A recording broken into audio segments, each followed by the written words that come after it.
Good evening and welcome to Real Adult Wisdom. I am Becky Schaefer, your host, and tonight I have Solari with me. Welcome. Hi, Becky. Thanks for having me. You're welcome. And you know what? I'm just gonna be honest, this is like take two for us. So we are officially recording now. Thank goodness. Good. Um, Yeah, we're good and warmed up. Somehow we just had to get warmed up, I suppose. It's like singers, right? So Right.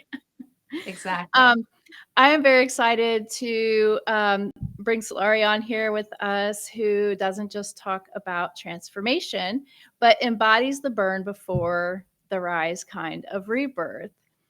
So, welcome. I'm ecstatic to have you. And of course, we've been talking for a little while now, but I'm excited that we get to keep talking. Um, Definitely. this is going to be a 4-part series called the Rise and Rewrite series. It's not just about the cute version of healing, it's also about the moments that rip you apart and the decision to rebuild on your own terms. Solari is the author of The Sacred Undoing, a book that doesn't romanticize healing, but honors the holy um, collapse that has to happen before the rise. And I'm the author of the Why Not Me concept, a journey of reclaiming your worth, rewriting your story, and finally choosing yourself without an apology. In this series, we're going to put forth both of our worlds, the undoing and the becoming, the fall and the rise, and the rewrite. This is for the person who is tired of pretending they are fine, for the one who outgrew their old life but hasn't fully stepped into the new one yet, for the one who knows something inside is done, settling for crumbs. I think we talked about we want to feast, not crumbs. We want to And feast. Yeah, we got yeah, to eat. yeah. So if you're giving everybody a feast and they're giving you crumbs back, you need to keep tuning in to listen to this.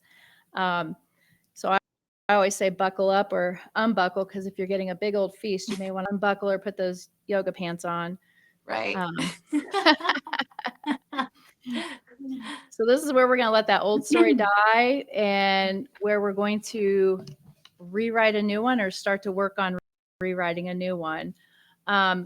So I into our podcast here. This particular podcast is the hidden breakdown behind polished lives, through the lens of the Why Not Me concept and the sacred undoing, and also, of course, from our raw, real adult wisdom selves here.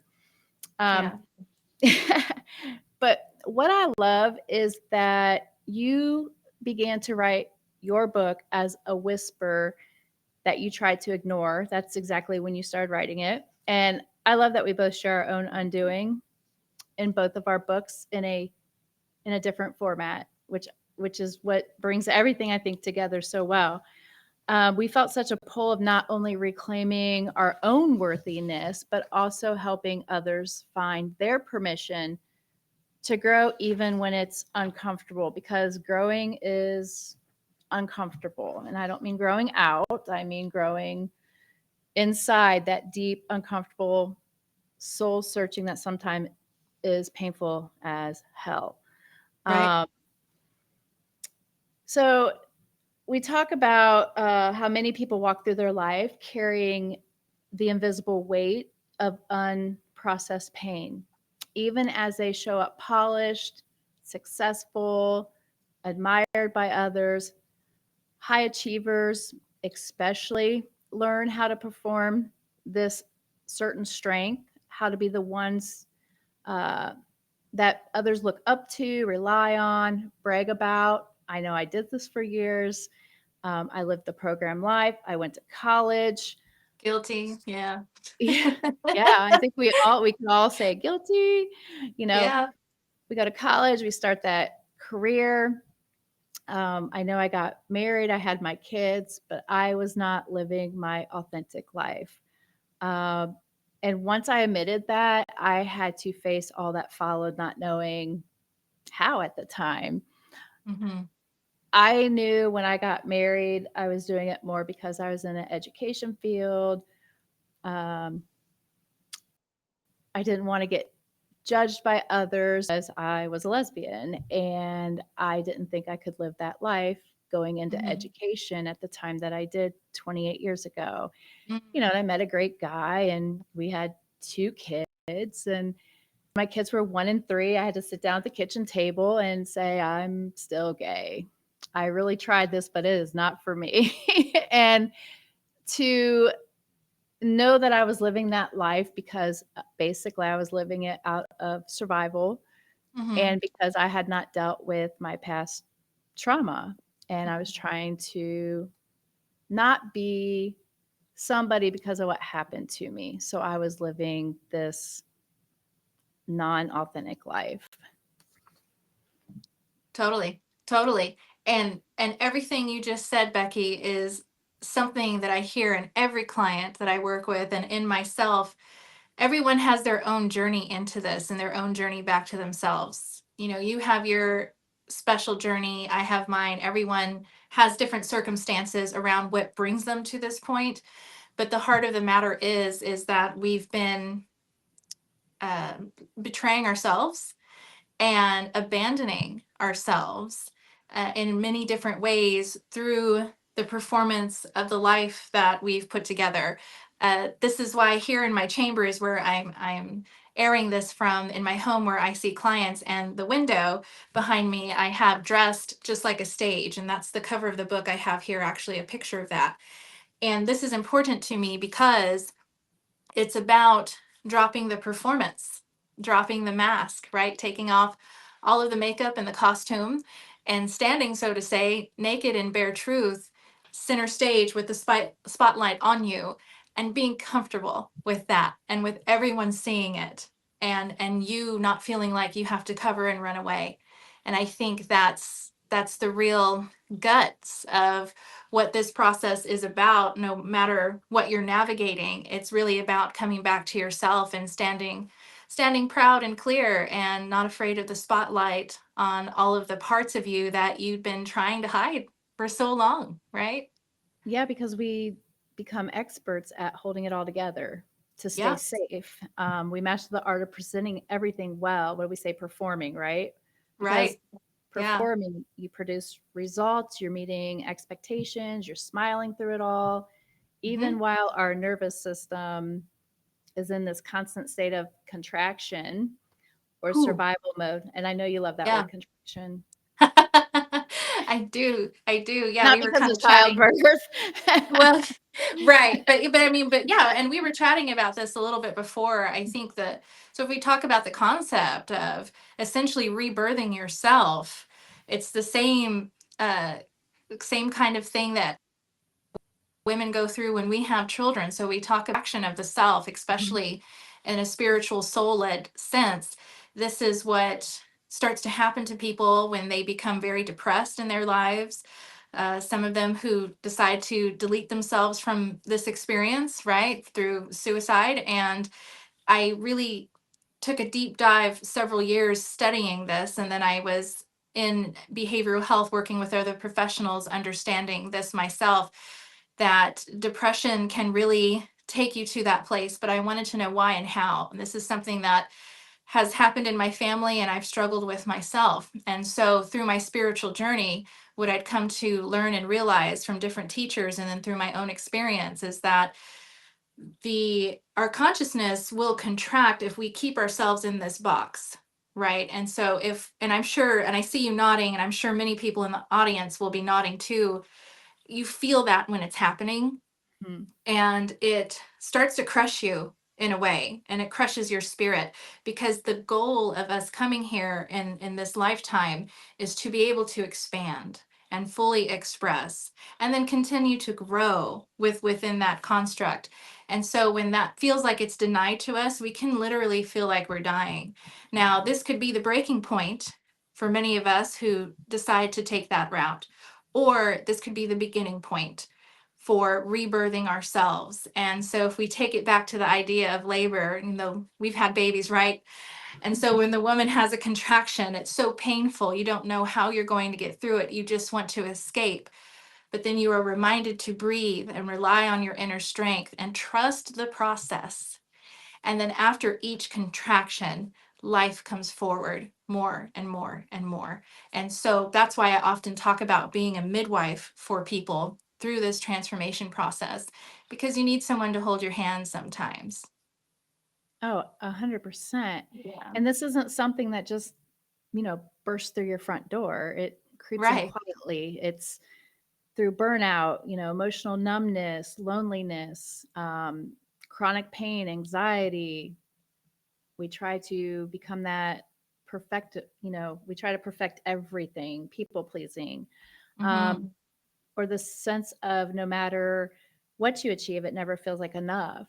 And it's something that simmers until life forces us into confronting it. And unfortunately, we don't listen to our bodies enough to know when to confront things. We just kind of keep going. And that's Hmm. where we'll probably talk about the somatic feeling a little bit. But Yeah. it's like that hidden unraveling that just kind of happens in your body. And it's kind of exactly why I wrote the Why Not Me concept, because that unraveling is just, it's a feeling of that black hole that you're just spinning and spinning and spinning in.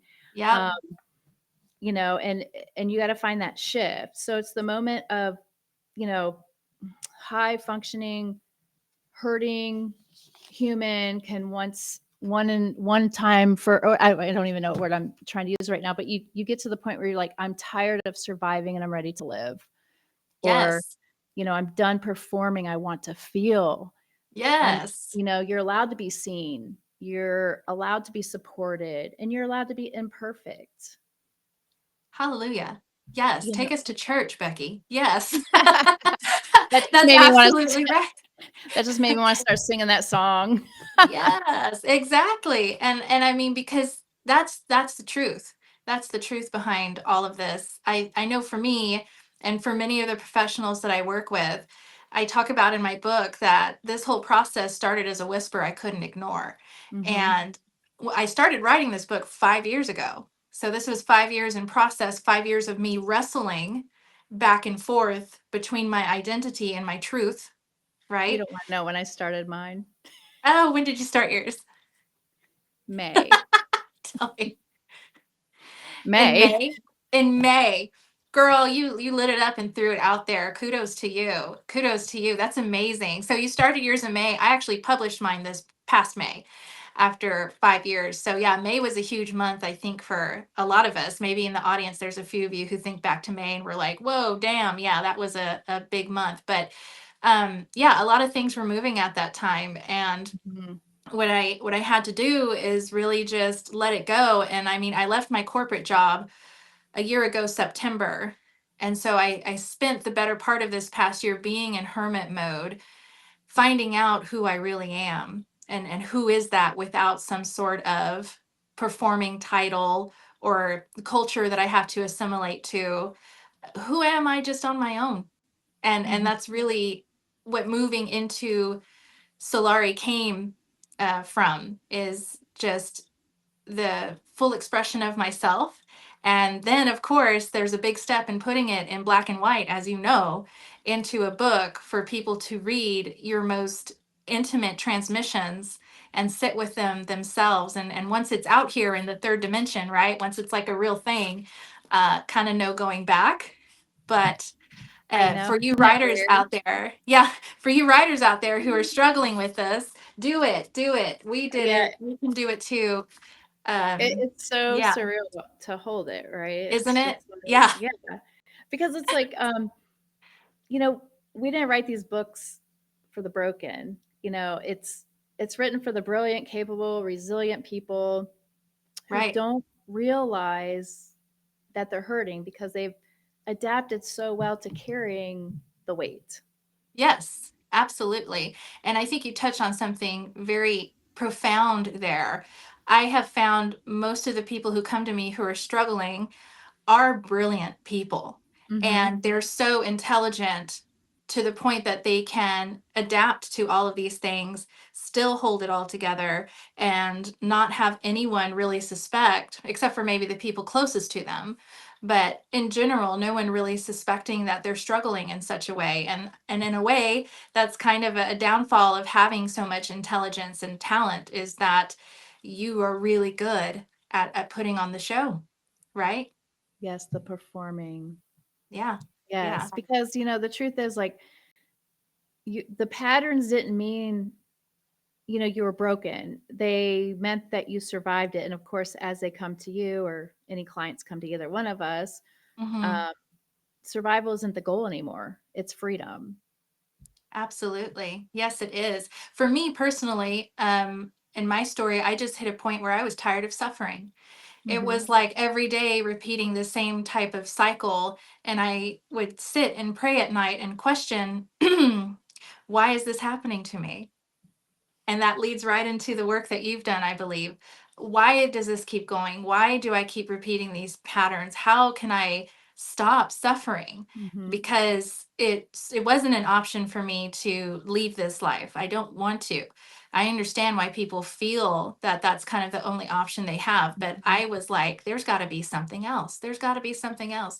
But that's why I love your work and your book, and I the movement behind it, really the idea of, instead of asking why me, why not me, but why not me, and that really alchemizes the entire flow of energy behind what can be happening internally to us. We can do a complete 180, and instead of being negative on ourselves all this time and feeling trapped, that one question will prompt you to then see opportunities and see hope, and maybe find a little gratitude in your process, which is such a huge thing. Also, once you start entering into this and you want to move forward, being just so grateful that you've remembered yourself and that you're ready to stop abandoning and betraying yourself and move Right. forward in a way in which you really love who you are.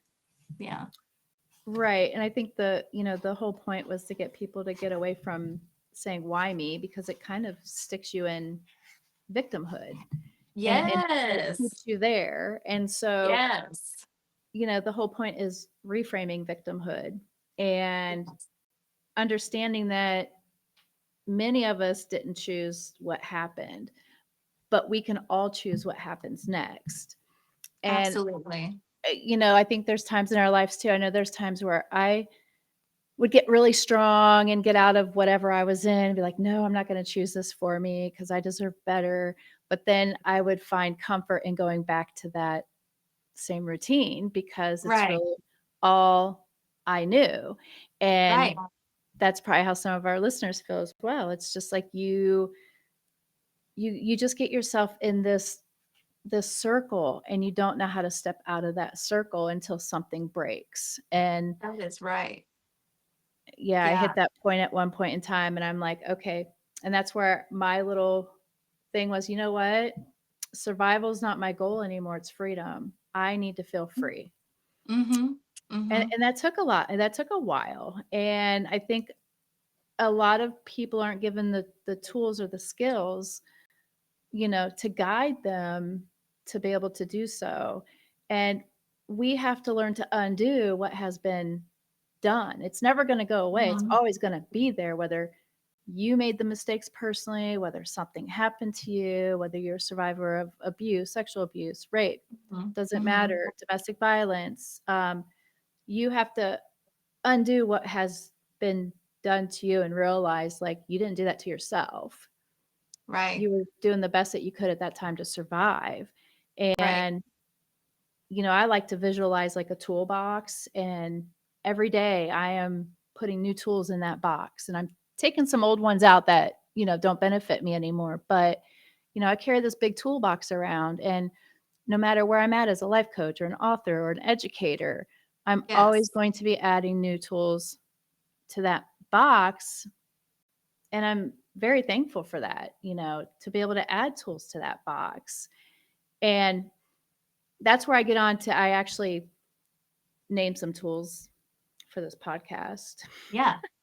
So, and I think you can expand on this as well. So, Sure. tool number one is I called it the aligned or outperformed. It's like a check-in. Mm-hmm. And it's when you catch yourself pushing or perfecting or powering through, you need to pause and ask yourself, am I being authentic right now or am I performing?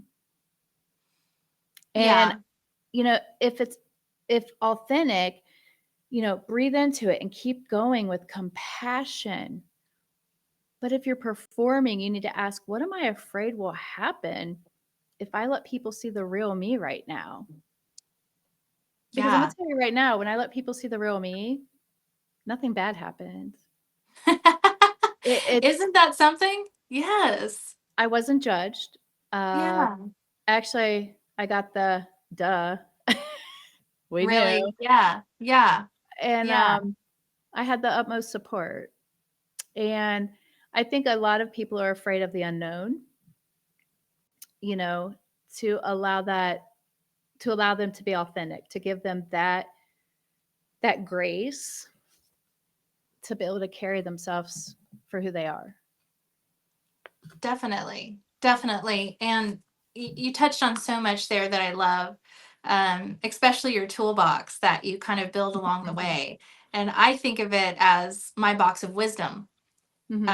All of the trauma I've been through and the programming that I've had to look at and reprogram around. Because if we think of our brain as a computer and the programming as the software, well, if you're working off of software from 1988, Right. right? When you were younger, it might be outdated. You might need to reprogram yourself to match what your current experience is. And I'll tell you, it's very tricky because if you are someone who has experienced any level of trauma on the spectrum, right? So trauma can happen and it doesn't have to be a big thing. It could be a little thing, but it really ingrains something within you, Hmm. or an emotion that becomes trapped that you can't quite process or let go of, to the heavier things. So I'm a survivor of sexual assault myself, and I have had a bad marriage for my first go around, and I know exactly what that's like. I know what it's like to be utterly abandoned. I know a lot of the pain that comes with trying to hide parts of myself because I didn't want people to know what had happened to me, because I didn't want the judgment. Hmm. Judgment is huge, right? And I think the number one way to heal through that is to really sit down with what has happened to you and look at it with compassion and take a macro view of it instead of just in the moment and that micro view. Really look out at everything and say to yourself that, look, you've done what you needed to do to survive, but this is no longer serving you. Hmm. And I know for me and a lot of other people, from what stems from that is wanting to numb a lot of this. And especially if you're a high performer, so you're always on all the time, so to say, when you're at work or with your family or with your community or what have you, that it's always the push, push, push to do so well. But then when you come back and you're alone with yourself, how do you feel then?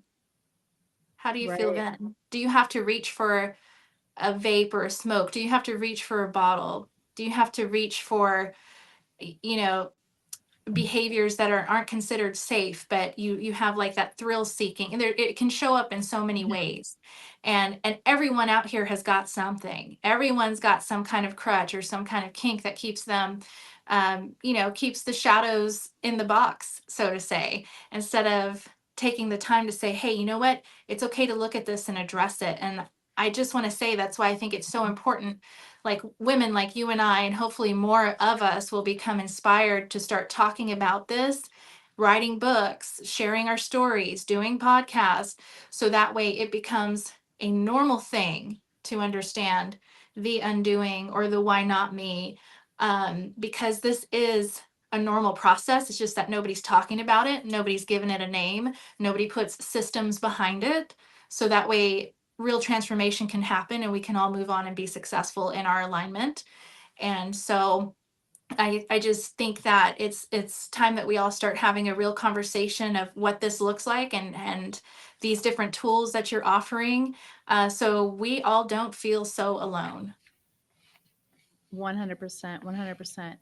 And Yeah. also just, the tool of the nervous system, like permission to pause and reset. Mm. And I Mhm. think a lot of people don't give themselves time to pause and reset because we feel like we got to do. We got to have a plan. We got to do this. We got to be, you know, we got to move on to the next thing.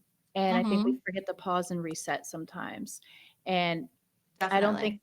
as humans or the way that the world's been set up for us, we don't give ourselves that time to pause and reset. And most high achievers don't know how to reset without guilt because Yeah, then you feel like exactly. you're worthless or you're not putting forth anything into this world. But Right. it's just I think like people need to realize like, and this is something I've had to say to myself, my worth is not measured by how much I hold alone. Rest is allowed here. Like I'm allowed to rest. And that's where the why not me is about permitting yourself to receive, not just give, allowing yourself Yes. to rest and Yes. pause and reset. Yes, totally. This is something that I had to really work on myself because I was always, so there's kind of three ways that we can divide up our time, right? If we think of a triangle, which a triangle represents the threefold nature of the universe and everything, we can Mhm. find it everywhere. But in terms of how we spend our time, there's active, passive, and neutral time. And I think the way that society is has evolved in itself, especially with endless scrolling and social media and all of this type of stuff, we've lost the gift of neutral time.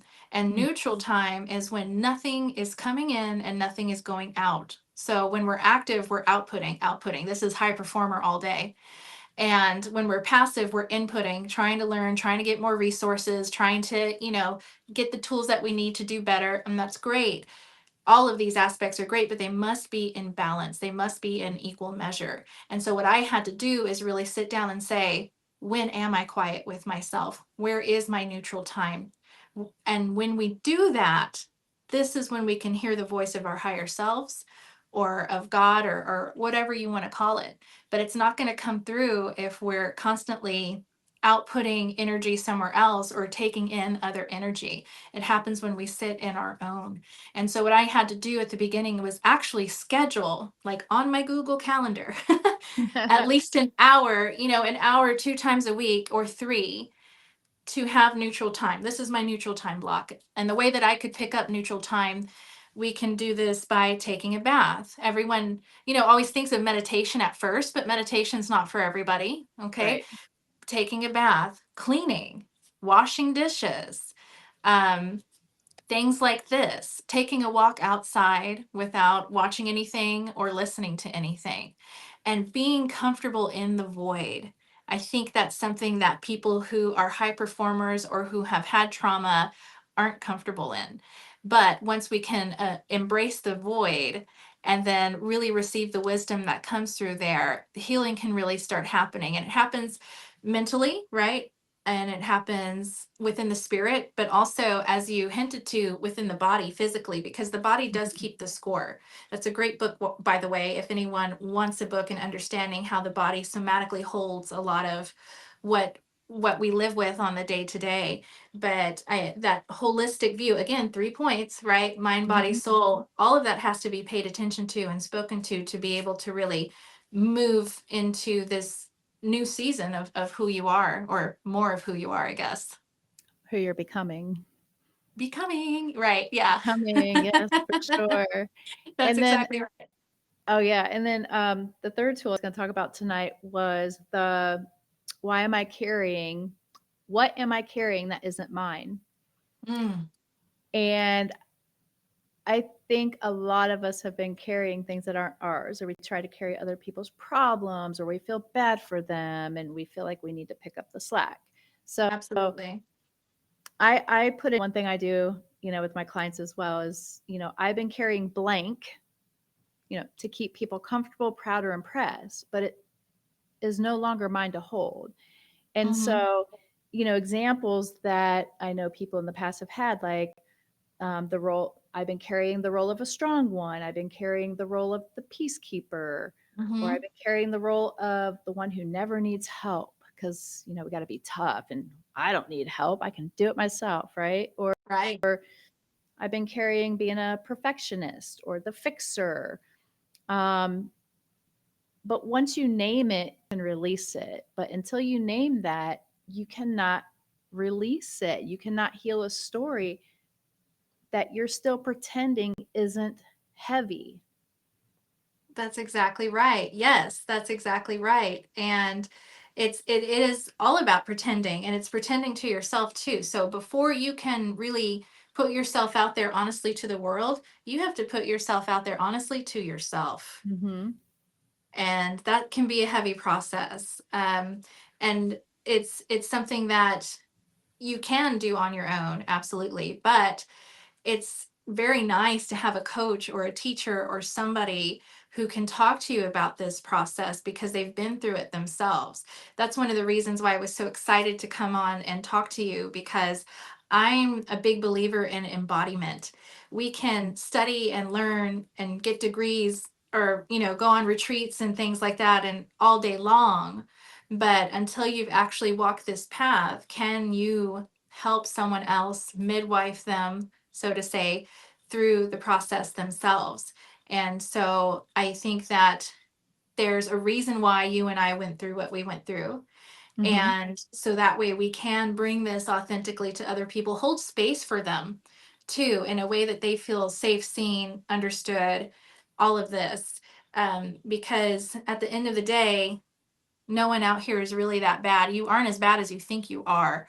And if you're listening to this, that's a big message that I want you to hear. You're not alone, and you're not as bad as you think you are. And as soon as you start talking about them, like you said, and naming these things, putting identity to them, then you can release the lesson and release the karma behind that.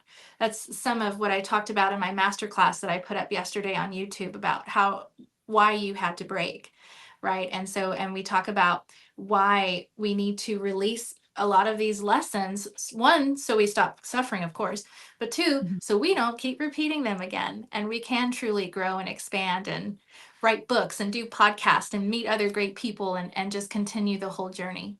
Yeah, Oh, absolutely. And this is a journey I would not change for anything. not Um, at all. Not at a all. lot of people are like, "I'm so sorry, that all this happened." I'm like, "Don't be sorry. Like it's allowed me to become what I am today." And I think, I had hit a point in my life where, I did leave my marriage and then of course I dated bad because I dated what I knew. Mm, And I got to the point where I left a relationship. And there were two things that came out of that will stay with me forever. And I think this can relate to a lot of people because therapy is a great thing. Having a life coach, a therapist, whatever you need, I think it's all a great thing. hmm. But my therapist said, Becky, when you get held underwater, what do you do? And I'm like, well, I fight like hell to get to the top, to breathe. And she's like, that's what these relationships are doing to you. And you got to get to the top and breathe, and you got to be honest with yourself about your healing, not with what you're doing in the world. Like, yes, you're a successful educator, you got two masters, two great kids, you're doing this, you're doing that, but you're drowning. And I still had not dealt with this huge, huge trauma in my life. And she gave me an assignment, and it's in like chapter 1 of my book. And Hmm. I had to write a letter to my child self from my Yep. adult self. Oh yeah. I wrote a 13 chapter book in less time than it took me to write a Dear Child letter to myself. That Dear Yeah. Child letter to myself was probably the Oh hardest thing yeah. I've ever written. I was just That's like, hard work. what the Yes, it hell? is. Yeah. But That's let me such a tell big. you, it was a Uh-huh. release. It was such a release. And I do I take my readers through a whole step by step thing on how to write a Dear Child letter. And it's Mm-hmm. hard. It is not an easy assignment, but it was probably one of the most rewarding healing assignments because I felt such a release. I felt like that child self of mine finally forgave me, which Mm-hmm. sounds really weird that we can say that we need our child self sometimes to forgive us, because at that time, people are doing the best that they can, Hmm. all that they know how to do, and you are a child. Hmm. And yeah, so Yeah, that was great. So that was the moment of truth for sure. And I think that moment, healing becomes possible when you allow that moment to happen in your life. definitely. When you give a voice to your inner child, and then also when you lend your wisdom now to the inner child, that's such a beautiful process. It's a session that I do with my clients. I call it a shamanic journey. So it's a Mhm. guided meditation in trance to go back to one of the core moments, because what I'm into is healing the core issues. I'm not here to band-aid you. Right. I want my clients to one day not need me, right? Because that's how I know I've done my job. And so what we do is we go in, and it ties, it's the same kind of concept, writing the letter or guided meditation, but it's having this encounter and having this exchange. And the reason why that works is because it's healing in the quantum. It's healing in the space that is outside of normal time Mhm. and space. And so, and when we talk about time, time is not linear. Many of us think time is like this, like a timeline, but time is stacked, right? And all of your experiences are stacked on top of one another. And so essentially, if we can go in and heal a moment in the quantum, back when you were a child, so to say, quote Mhm. unquote, it actually affects your field and what you are doing now and today. So that is such a powerful process. And if you've got that in your first chapter, then I mean that's such a powerful thing right off the bat for people to get from you. Another interesting fact is my book has 13 chapters also. So yeah, I don't know what it is about that. I've always kind of considered 13 a bit of a lucky number for me. And then the book just kind of came out with that many chapters. But I think that you addressing that and offering it very, very upfront in the first chapter is really where a lot of this can start, right? Is Mhm. addressing those type of very early programmings and giving the comfort and the forgiveness and the compassion to ourselves and the people around us through those processes, and then having a solid place to move forward from there. Oh, absolutely. Yeah. Um, for sure. But so I'm I'm excited that we actually have 3 more episodes Yeah. of this, Me because too. we have a lot. Who knows, we may have to have more than that, but, 'cause Sure, I'm here for it. There's oh, so man, much though. There's so much, right? we could have a whole year of this. Yeah, I think so. So easy to fill, so many things, but, um, I mean, as we come to a close, I just wanna take a moment to honor the depth of what we opened today. If you're listening and Yes. something inside you softened, crackled, whispered, "This is me," please know that listening to this is just not a coincidence. It's your inner truth is rising to the surface. It's part of you. Yep. It's tired of performing. Yeah, that's burnt out, that's exhausted, that wants to escape, that's ready to drop the shit. All of these things, Yes. it's we've been there, and so we're here to talk about it with you and for you, and to say the things maybe that you haven't had the language to say yet, to express. But we're here to bring that. So yes, I'm definitely looking forward to continuing these conversations and getting a lot deeper into what we're talking about and what this process is to bring people back to themselves. Yeah. Absolutely. And our listeners, you guys have 2 books to read, right? Hold yours that we're very these are amazing. I love that your cover is your Yay! background. Yes, it is. It is. Yeah. Maybe So I need to get an anchor background. yeah, there you go. Create you something that really speaks to you. But yeah, Well, I wanna thank you so much for being a part of the show today, and we will return to this next Monday at next 7 Monday. PM, and I'm Sounds gonna great. leave an open forum of comments, questions, anything below our show today that you guys can add, and we'll answer those at the beginning of next Monday's show. Yes, please. Yes, I love answering questions. So don't Mhm. be afraid. The first step to healing is asking a question, like Becky's, why not me? That's right. That's Yeah. right. Exactly. So I want to thank you so much for being a part of the show tonight. And I want Of to thank course. everybody for listening to Real Adult Wisdom. Woo, everybody have a great week. Thank you. Yes.